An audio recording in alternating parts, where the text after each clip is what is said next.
Eh bien bonjour et bienvenue pour ce rendez-vous quotidien avec l'Évangile de Jean. Nous avons commencé mardi en lisant le prologue. Vous avez pu sentir toute la force poétique de cet Évangile. Après le prologue, le récit commence avec la rencontre de Jésus et de Jean-Baptiste, puis Jésus choisit quelques disciples, 5, je crois, en tout cas pas 12 comme dans les autres évangiles. Donc aujourd'hui, je vous propose d'entendre la lecture d'un passage bien connu qui se situe au 2e chapitre de l'évangile de Jean, les versets 1 à 11, épisode que l'on nomme les noces de Cana. Après, je vous donnerai quelques pistes très légères afin d'approfondir votre lecture. Et puis nous terminerons, comme hier, par une prière dans les psaumes. Donc, dans l'évangile de Jean, au chapitre 2, les versets 1 à 11. 3 jours après, il y eut des noces à Cana, en Galilée. La mère de Jésus était là. Et Jésus aussi fut invité aux noces, ainsi que ses disciples. Comme le vin venait à manquer, la mère de Jésus lui dit : « Ils n'ont pas de vin. » Jésus lui dit : « Femme, qu'y a-t-il entre toi et moi ? Mon heure n'est pas encore venue. » Sa mère dit au serviteur : « Faites tout ce qu'il vous dira. » Il y avait là 6 jarres de pierre destinées aux purifications des Juifs, et chacune contenait 2 ou 3 mesures. Jésus leur dit : « Remplissez d'eau ces jarres. » Et ils les remplirent jusqu'en haut. « Puisez maintenant, leur dit-il, et portez-en à l'organisateur du repas. »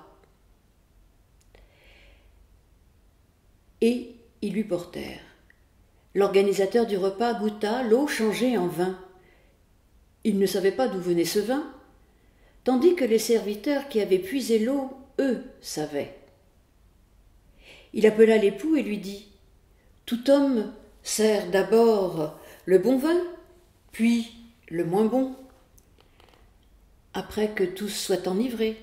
Toi, tu as gardé le bon vin jusqu'à présent. » Tel fut, à Cana, en Galilée, le commencement des signes que fit Jésus.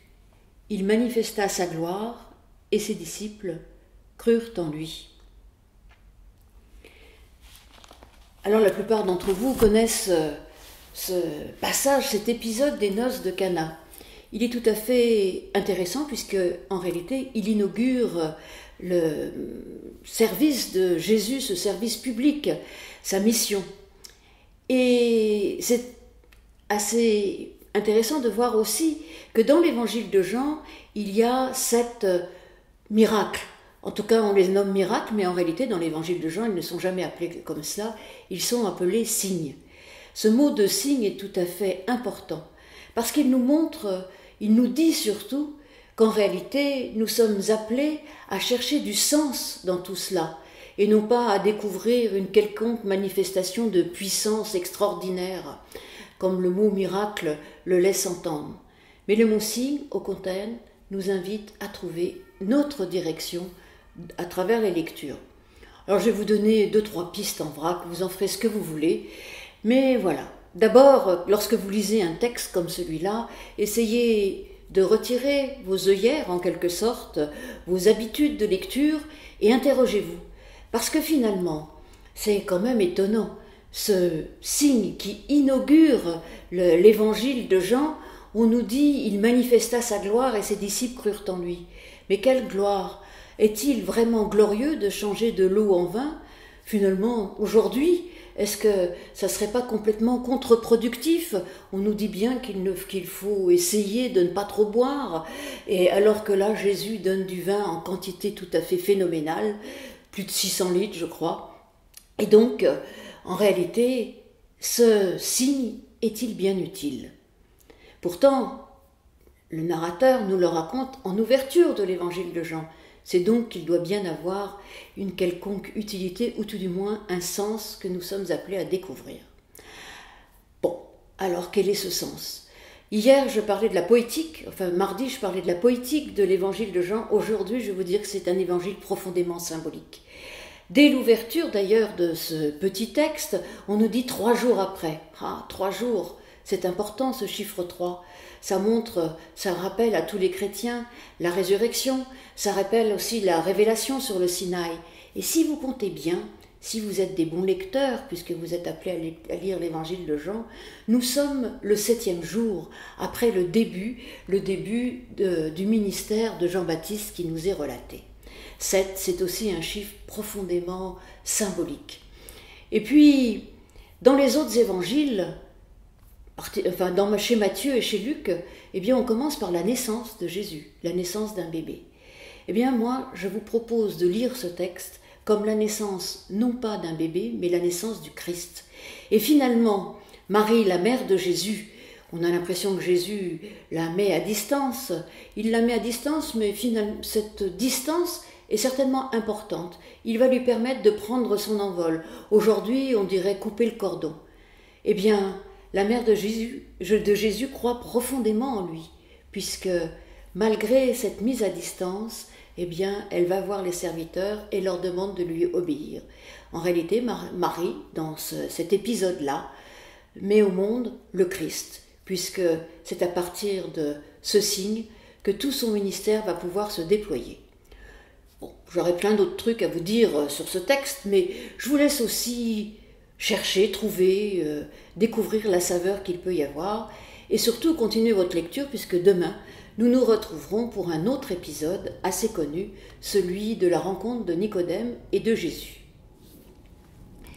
Et je vous propose de terminer ce temps par la lecture d'un psaume, bon, puisque les psaumes sont des prières, comme je le disais, la lecture d'un psaume, alors je vais le partager avec vous, je pense que c'est un de mes psaumes préférés. C'est le psaume 8. Éternel, notre Seigneur, que ton nom est magnifique sur toute la terre. Toi qui établis ta majesté au-dessus des cieux, par la bouche des enfants et des nourrissons, tu as fondé ta force à cause de tes adversaires, pour imposer silence à l'ennemi et au vindicatif. Quand je regarde les cieux, ouvrage de tes mains, la lune et les étoiles que tu as établies, qu'est-ce que l'homme pour que tu te souviennes de lui, et le Fils de l'homme pour que tu prennes garde à lui? Tu l'as fait de peu inférieur à Dieu. Tu l'as couronné de gloire et de splendeur. Tu lui as donné la domination sur tes œuvres de tes mains, et tu as tout mis sous ses pieds, les brebis comme les bœufs, tous ensemble, et même les bêtes des champs, les oiseaux du ciel, les poissons de la mer, tout ce qui parcourt les courants marins. Éternel, notre Seigneur, que ton nom est magnifique sur toute la terre. Amen.